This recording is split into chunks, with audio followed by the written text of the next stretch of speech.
Maou prepared a feast to celebrate Max's victory, and he had a pot belly while in a food coma before he could even finish it. He couldn't believe that Maou even managed to prepare a cake and pizza from scratch using his tiny kitchen. She complained that he barely made a dent in their feast before saying that it was not every day that they got to celebrate Max's victories. Then she happily played with Max's potbelly. The ghost was annoyed by their sweetness, and she even had the urge to strangle Max. Maou praised Max for not only saving Fred and Leo but also for ensuring a future for the kingdom and the Republic. But Max said that he didn't do everything by himself. He said that it was thanks to Yuusha and her, as he would have died without their help. Maou blushed after hearing his words, but she leaned on him while saying that she hadn't contributed much, and Max also leaned on her before thanking her. However, Maou felt embarrassed, so she changed the topic by saying that she needed to keep the leftover foods for the next day. They thought Xenia could finish off all the food by herself, so Max suggested having her come over. But Maou still wanted to be alone with him, so she tried to make some excuse, and the ghost was still annoyed after seeing the duo's interactions. However, someone suddenly started ringing their doorbell. It was Xenia, and she was begging for Maou's forgiveness while panicking.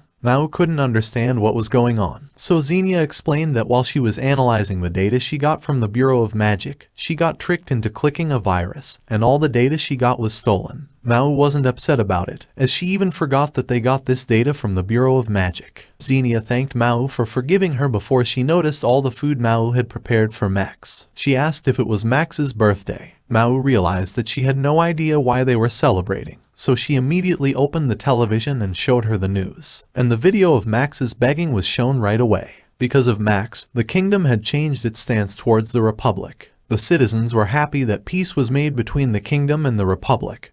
But Max was still the center of the news. The citizens were impressed with his strength, but they thought even the groveling he did was cool. Xenia was glad that Max was popular for a good reason, and Maou felt the same. At the same time, Leo was clearing a path in the middle of a forest at a rapid pace, and after seeing this, the soldiers realized how the Republic managed to build a city and fortress with so few people. Inigo gave the soldiers some tea, so they thanked her for the hospitality, and they also asked if it was alright for the Republic that they became an autonomous territory of the kingdom. Inigo explained that they never wanted to establish a country in the first place, and they only wanted to protect the land that they worked hard to develop. She was glad that the conflicts were solved peacefully, and they even started working on the road that will connect the Gamma Republic to the kingdom. The soldier was certain that tourists would flock to the area once the road was established. Inigo agreed. She thought that the hot springs would be their specialty, and she offered to let the soldiers use them after their work. The soldiers rejoiced after hearing this. Will and Joe couldn't believe that Leo was already working,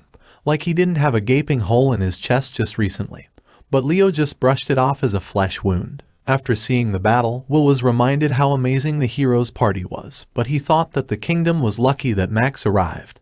He was certain that Leo would win against Fred without his intervention. However, Leo didn't really have any idea how it would have ended, and he was just glad that their relationship with the kingdom was mended thanks to both Max and Fred, as he was certain that he would not be able to do it on his own. Then he urged the two to continue working after reminding them that from now on they are part of the Gamma province. Fred couldn't believe the number of news stories still featuring Max groveling videos, but Lim said that the public was aware of how he put his life on the line for the good of the kingdom. Afterwards, she told Fred that she came across valuable data, and he was surprised to hear what it was. Fred immediately checked the memory card Lim had given her on his PC. He was dumbfounded when he saw Max's failed attempt to be a popular poo-cuber. He couldn't believe how bad he was and that he even involved Maou in one of his videos. Lim was happily drinking with vodka. She thought that Fred would start favoring her after showing him Max's hilarious videos. However, Fred was extremely frightened after the ghost came out of Max's closet and straight out of his monitor. Trigorin was upset that the kingdom had to change its stance towards the Republic because of the citizens' sympathy towards Max and his friend. But Franca and Zeman were satisfied with the outcome as they preferred the peaceful approach even before the conflict escalated.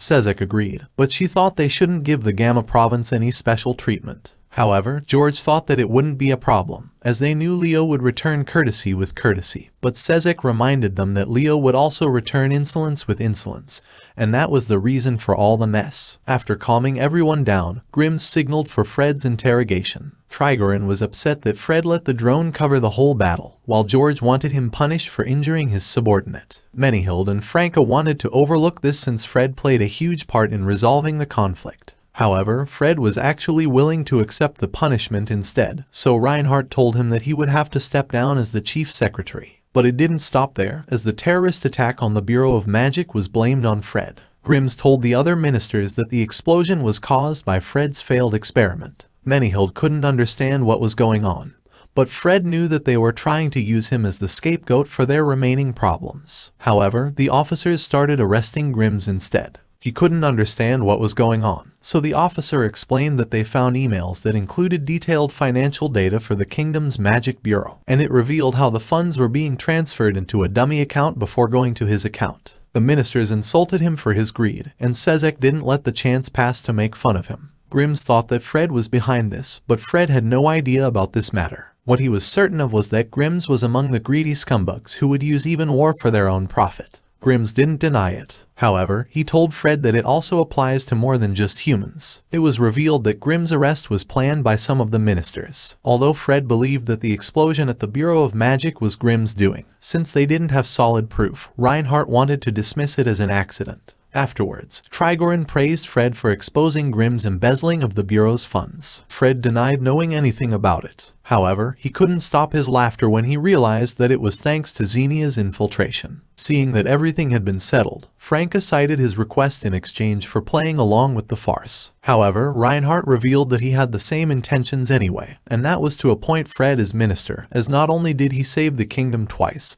his qualities also suit those of a minister perfectly. Max's groveling video was still as popular as ever, and it even reached 10 million views, so Max found it hard to drink booze freely in public without being recognized. And every time the reporters found him, they would surround him to ask all kinds of questions, so Max even had to use his extraordinary strength to escape. Yuria was already used to seeing this ruckus, and she was just glad that she got to have some peace.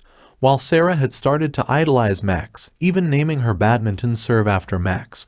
Although Yuria thought it was too easy, Max had finally returned home after escaping from the reporters. Maou thought that he would be tired after running away, so she wanted to prepare a stamina-boosting bowl for him. Max requested extra garlic, but he realized that Maou and Xenia shouldn't have any reason to stay in his apartment after they solved the problem with the Republic, and they were even mortal enemies. He even declared that he was back in his hero groove. However, Maou argued that he barely fought for 5 minutes, so he was still far from returning to his glory days, and she still had to take care of him. Xenia also wanted to stay because of this, but Max didn't care and asked them to get out of his room. Hearing this, Maou reminded him that he wouldn't be able to eat her hamburger, steak, pizza, and cake if they really left, so Max gave up on asking them to leave, and the ghost was disappointed with this outcome. Xenia wanted a toast for their renewed friendship, but Max refused, saying that he would never drink with her again, even when she promised not to repeat her mistake, so Maou asked him to cut her some slack. When Max and his friends took their first photo together, they had to repeat it multiple times because Leo couldn't stop himself from closing his eyes. And although Yuria complained, she also wanted to try different poses while Fred just wanted to get everything over with. This marks the end of their heroic adventure. Fred, Leo, and Yuria were surprised when Max told them that they wouldn't be seeing each other again.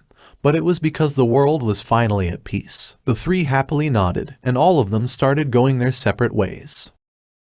Thank you all for watching. Please drop a like if you enjoyed this series as much as I did, and don't forget to subscribe so you won't miss out on any new series recaps coming out on this channel.